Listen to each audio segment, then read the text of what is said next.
Good morning and welcome to News at 10 on Rajya Sabha TV. I'm Aishwarya Kapoor. Paris attack investigation remains our top focus. We'll get you all the details on that and much more in the next half an hour. Let us begin with the headlines. Fate of Paris attack mastermind not clear after raids to gun down suspects ends in bloodshed.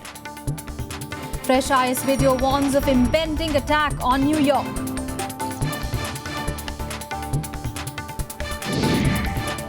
Accidental firing at Prime Minister's residence last night. Constable who fired several rounds of gunfire questioned by the police and the IB. Delhi Cabinet clears Janlokpal bill, says it is similar to one proposed by Anna Hazare as Chief Minister's office also brought under purview. Bill to be tabled in Assembly soon. For the first time in 6 years, 17,000 employees of the Reserve Bank go on a one-day mass leave, strike to oppose reform measures and seek better retirement benefits. And another face-off over South China Sea. China hits back after US President Barack Obama says it should stop building artificial islands in the region.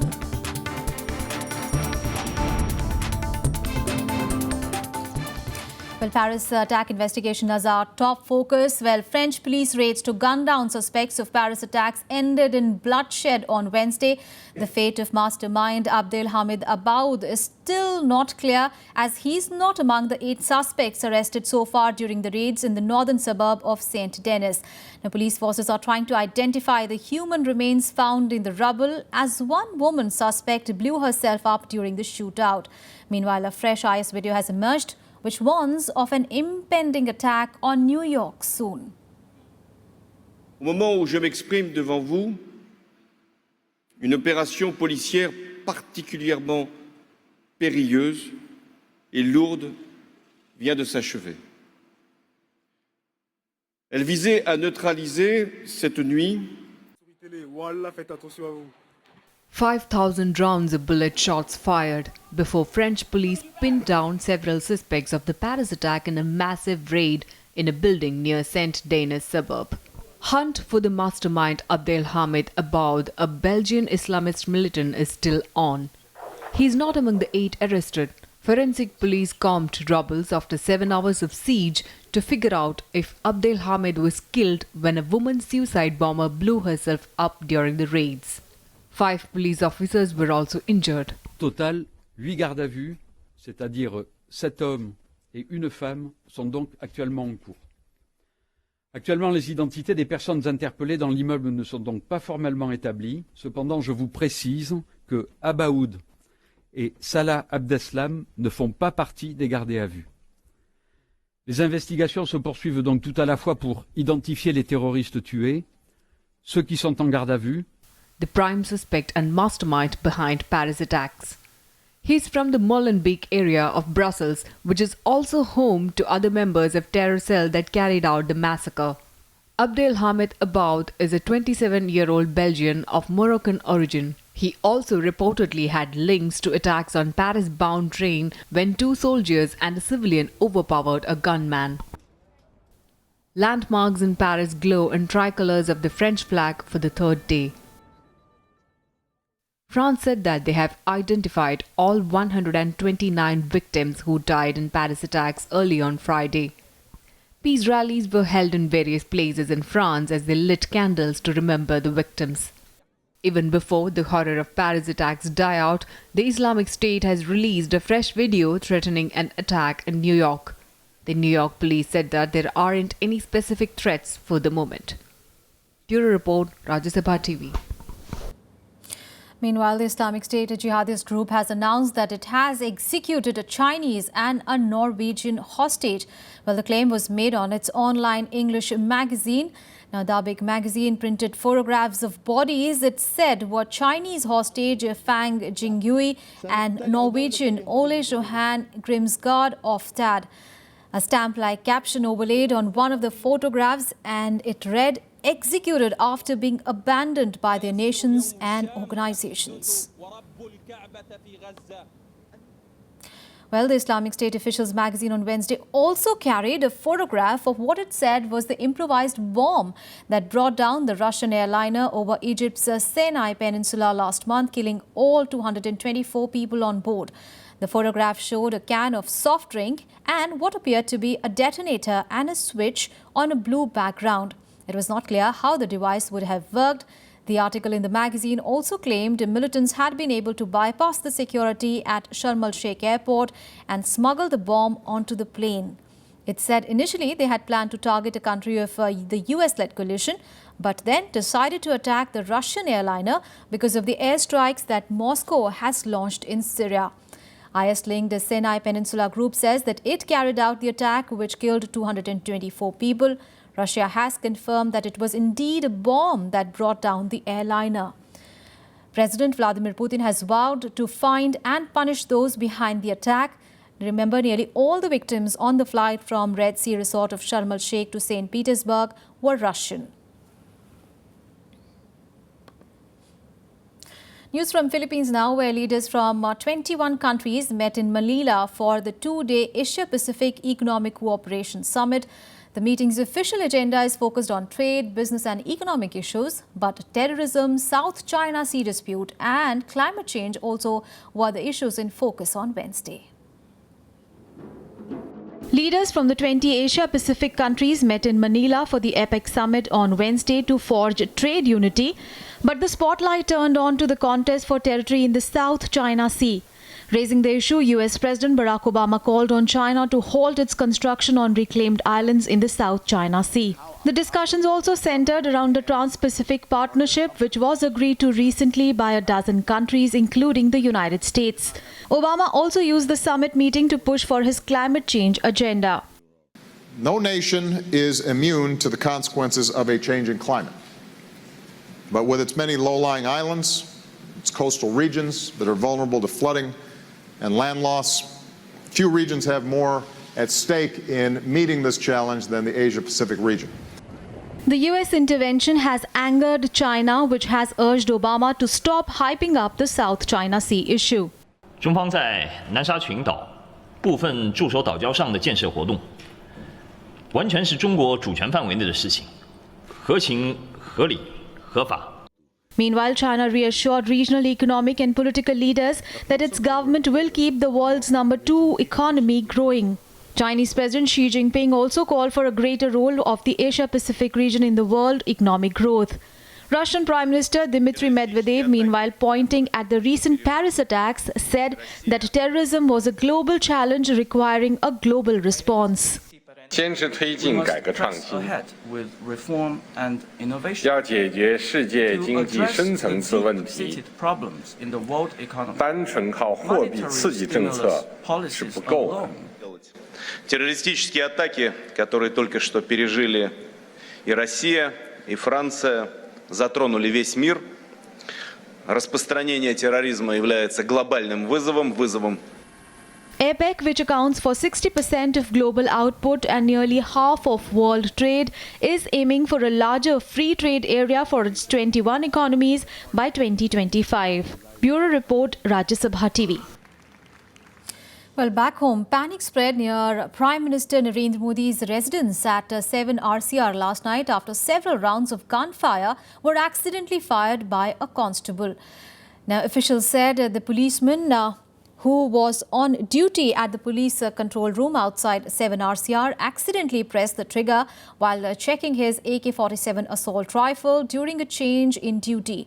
Police said that all the shots were fired in the air and that no one was injured in the incident. Well, following the incident, the weapon was seized and the constable was taken to the nearby police station where he was questioned by the police and the Intelligence Bureau. In other news, in an attempt to boost the infrastructure sector, the Union Cabinet has approved fast-tracking several rail and road projects. It also cleared some new projects as well. Other decisions included a 10% stake sale in state-owned Coal India Limited, and that was improved in a move that could fetch around 20,000 crore rupees to the exchequer. 34 stalled road projects got a shot in the arm, with Cabinet asking the ministry to take measures to revive them. In its first meeting after the Bihar election results, Cabinet also approved fast-tracking of the stalled bridge over the river Ganga in Munger in Bihar. With this approval today of the revised project cost of 2,774 crore rupees for the construction of this rail-cum-road bridge over Ganga at Munger, we believe this project will get a significant boost and kickstart development in Bihar. 10% stake sale in state-owned Coal India Limited was also approved in a move that could fetch around 20,000 crore rupees to the exchequer. Cabinet also gave its nod to setting up of National Resource Facility for Biomedical Research at Genome Valley in Hyderabad, extension of Crime and Criminal Tracking Network and Systems Project, and interest equalization scheme on pre- and post-shipment rupee export credit. Cabinet also approved a hike in relief to migrants from hilly areas of Jammu and new jobs and houses for Kashmiri Pandits. The Cabinet today resolved that there will be 3,000 additional jobs made available for the Kashmiri Pandit community. There will also be a provision for providing them 6,000 houses to all these people who take up these jobs. The government also approved a production-linked subsidy of Rs 4.50 per quintal directly to sugarcane farmers in the financial year 2015-16 to help cash-starved sugar mills clear their arrears. The CCA also approved doubling of several railway lines and third and fourth rail lines between Budhapang and Salegaon. Doubling of 110.22 km long Jagdalpur-Koraput, 164 km long Koraput-Singapore and 189 km long Kotwalsa-Koraput railway lines. Vishal Dahiya, Rajya Sabha TV, Delhi. News from Bihar now, and Prime Minister Narendra Modi has accepted Bihar Chief Minister Nitish Kumar's invitation for the swearing-in ceremony on Friday in Patna. The PM, however, will be represented by Naidu at the event. The Grand Alliance has said that the decision on the cabinet has been made after wide-ranging consultations, and the names will be revealed only during the oath-taking tomorrow. The stage is set for Nitish Kumar swearing in as Chief Minister of Bihar for the third time. Though the RJD emerged as the single largest party following the Bihar polls, the onus on running the government has been given to Nitish Kumar. After the thumping win, a lot is being said about how the new cabinet would look like. The JDU says the names have been decided after consultations with the RJD. सबको लेकर चलने के लिए जो बिहार में एक शासन नीतीश कुमार जी के नेतृत्व में तय हो, उसमें सबकी भागीदारी हो, इसका ख्याल पूर्व में भी नीतीश कुमार जी ने रखा है और इस बार जिस तरह का जनादेश है निश्चित तौर पर इसका निर्वहन महागठबंधन का नेतृत्व करेगा. The RJD blames the BJP for spreading rumours about rift within the alliance. Lalu's party says that a cabinet that will work for the development of Bihar will take oath on Friday. सरकार के गठन में कहीं कोई परेशानी नहीं है, यहाँ कोई मारामारी नहीं है. ज़्यादा सीटें हमारे पास हैं. इसके बावजूद लालू प्रसाद जी ने पहले जो कहा था कि हम नीतीश कुमार जी को मुख्यमंत्री बनाएं. The Congress is also keeping its cards close to its chest, saying the High Command will take a decision amidst reports that it will be part of the cabinet. रही बात मंत्री बनने की, मंत्री बनाने की हमारे पार्टी से, तो ये फैसला आला कमान करता है. हमारे प्रदेश के अध्यक्ष और जनरल सेक्रेटरी इंचार्ज राष्ट्रीय अध्यक्षा से और हमारे माननीय उपाध्यक्ष से वार्तालाप में हैं. जैसा जो होगा आपको 20 तारीख को पता लग जाएगा. The BJP, on the other hand, says a cabinet formation will not be a cakewalk for the alliance and running the coalition government will be an uphill task. तो निश्चित तौर पर जो मैंडेट हासिल किए हैं तो उनका प्रोवेगेटिव है और लालू यादव, नीतीश कुमार किस तरह से बिहार को जो जनादेश मिला है, कांग्रेस ये तीनों महागठबंधन को मिला के वो जनादेश का स्वरूप क्या देना चाहते हैं. Sources say that the formula for cabinet formation has been one minister for every 5 elected MLAs. As per this formula, RJD will have the maximum ministers in the cabinet, followed by the JDU and then the Congress. Shishir Chaube's report for Rajya Sabha TV. Well, in other news, early this morning, leaders paid tributes to former Prime Minister Indira Gandhi at Shakti Sthal, commemorating her 98th birth anniversary today. Later in the day, the Congress's youth wing will hold a national convention. The event, named Ma Tujhe Salam, will be attended by Congress President Sonia Gandhi, Vice President Rahul Gandhi and former Prime Minister Manmohan Singh, among others. The convention will throw light on Indira Gandhi's work, life and contribution in nation building.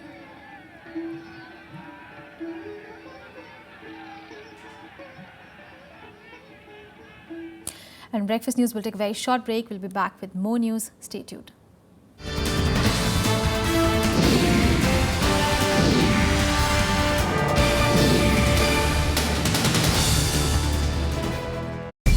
hottest topics. If you can facilitate the opening up and the expansion of the international border trade, you can add to the economy. 370 धारा जो है वो जम्मू कश्मीर को मुल्क के साथ जोड़े रखती है. Candid confessions. The Congress has not been able to communicate. We have to revive our links with the masses. World-class healthcare is available to only a handful of people in this country. Causing controversies. A lot of leaders today think that they rule by divine right. Now, media has become manageable. Watch RSTV engage personalities to the point. Every Wednesday, 10 p.m. Thursday, 1:30 and 5:30 p.m.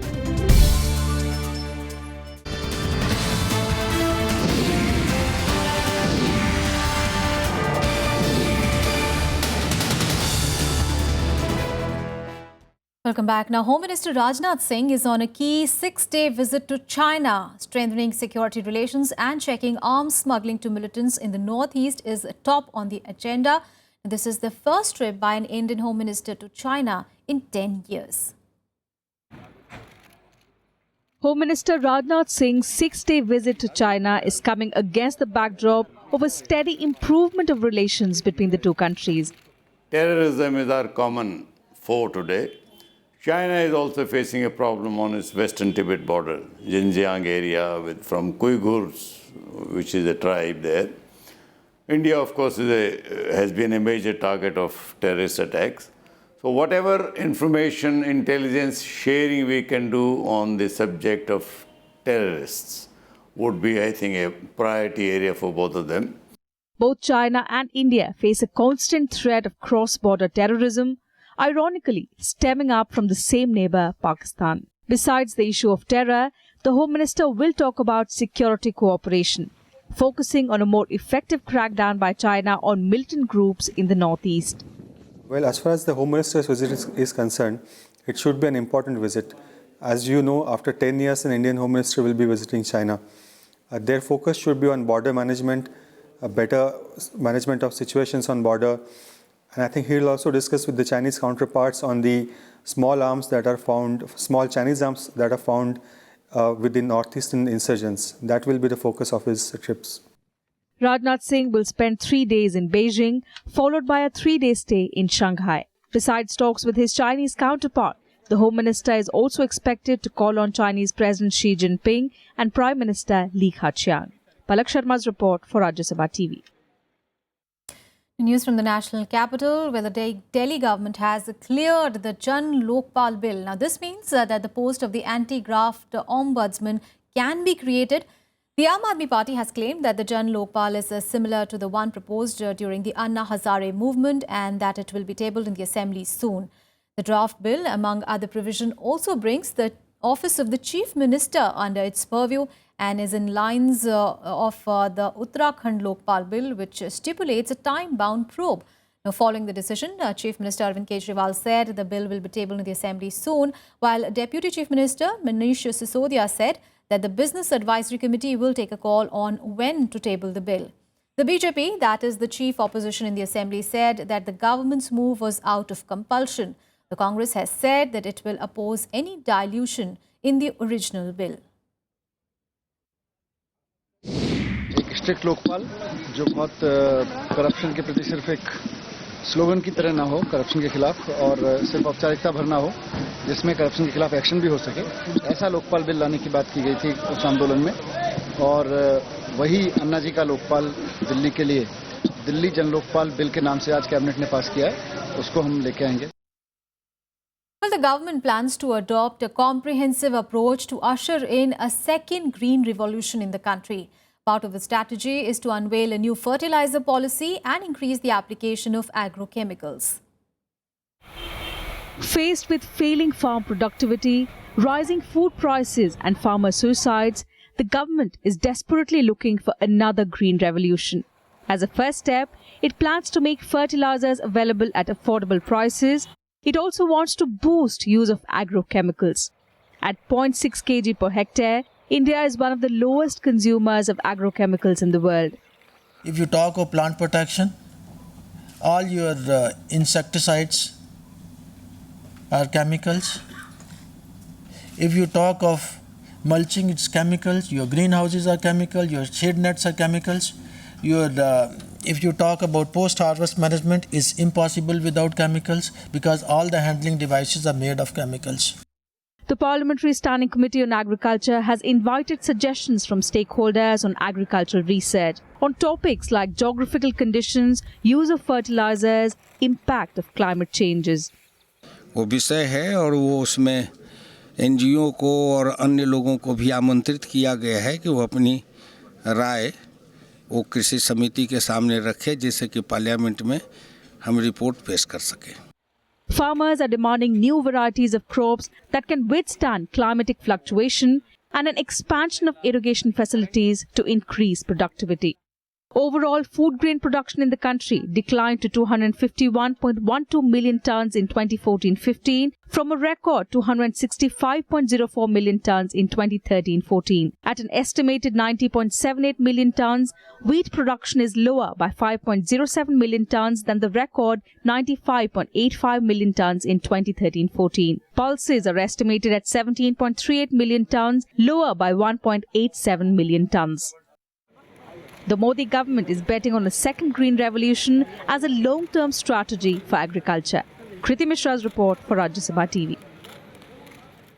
17,000 employees of the Reserve Bank are going on a one-day strike today. The strike is to oppose the various reform measures being taken at the central bank, and also they're seeking better retirement benefits. Now, this is the first time in 6 years that the employees will be going on strike. The one-day mass casual leave is likely to cripple settlement activities at the banks. The unions are opposing the government's move to take away the public debt management activities from the central bank and curtail its powers on the monetary policy. While the central bank is fearing a disruption of settlement activities considering the protest, RTGS facility will remain open. The Finance Ministry is giving final touches to shift government's debt management functions from the RBI to the proposed Public Debt Management Agency or the PDMA. The unions are also seeking better retirement benefits, which has been pending with the government for the past 8 years. The union is opposing the proposed creation of a monetary policy committee that would include members of the government. They see this as a curb on the RBI's decision-making powers. The government securities in hand, Reserve Bank can control the money market.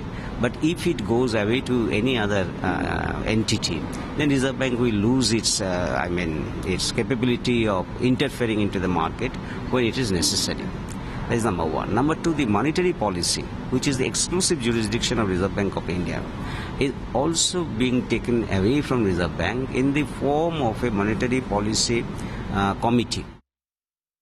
News on flood-hit Tamil Nadu. Well, the state is slowly limping back to normalcy as heavy rains have abated in almost all districts of the state.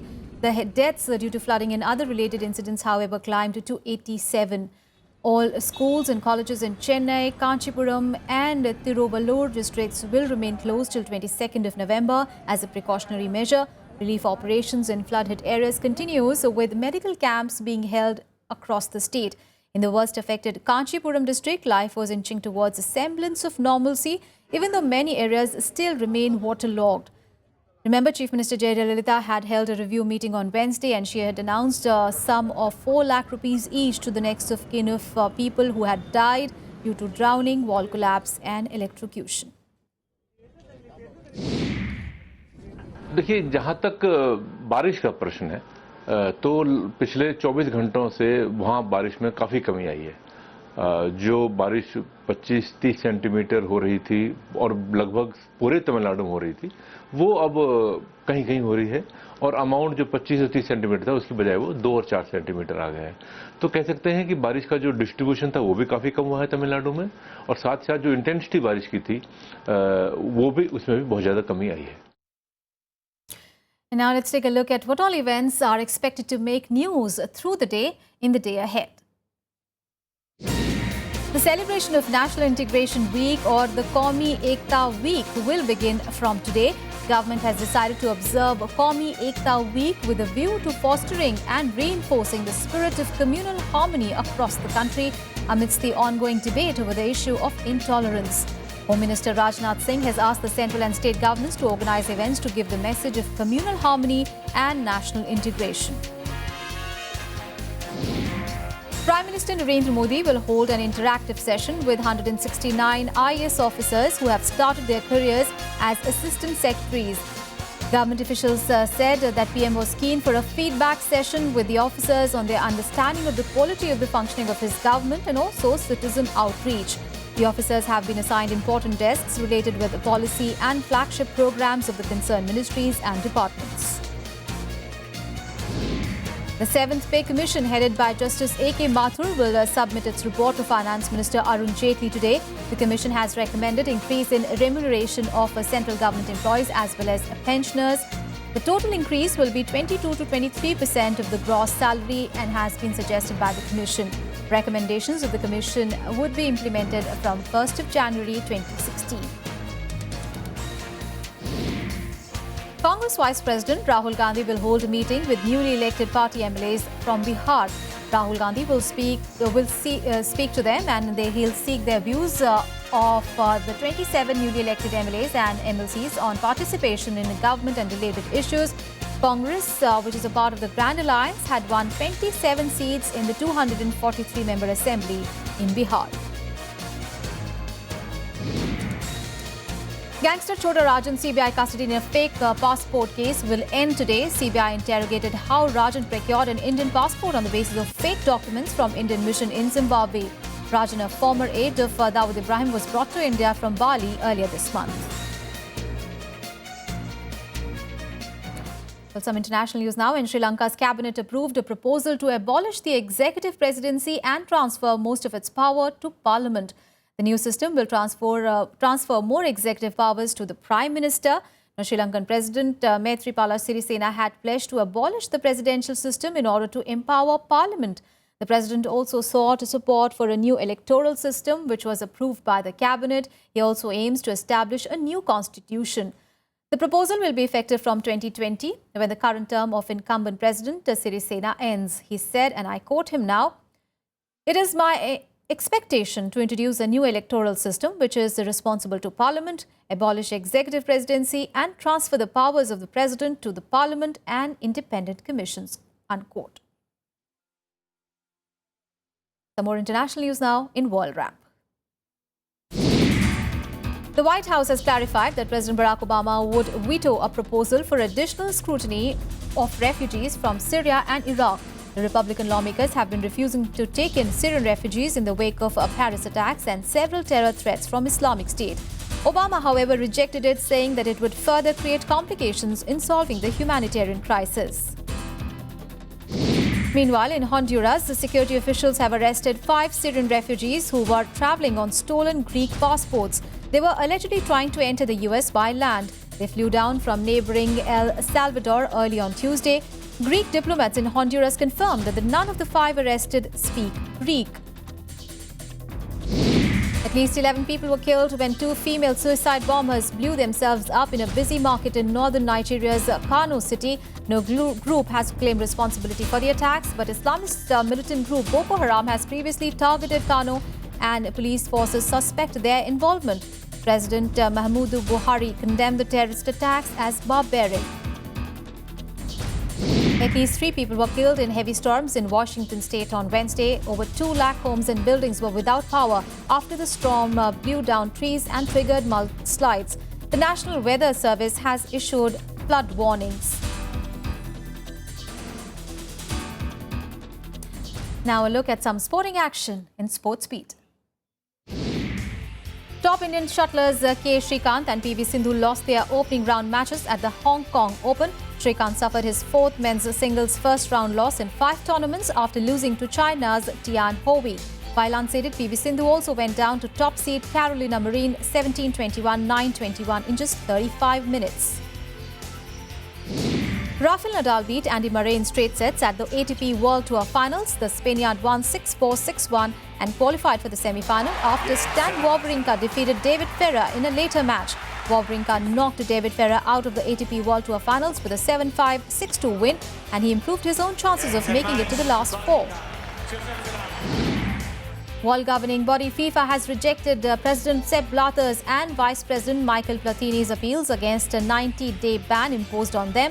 Both Blatter and Platini were suspended in October over charges of corruption. Blatter is accused of signing a contract unfavorable to FIFA and making a disloyal payment to Platini. World Anti-Doping Agency or WADA has said that Russia could fix its doping problems in 9 months and compete at the Rio Olympics. The International Association of Athletics Federation had earlier banned Russia from the sport last week after the release of a report which alleged unprecedented doping offences. That is all in this edition of news, but news and updates continue on your channel. Keep watching Rajya Sabha TV.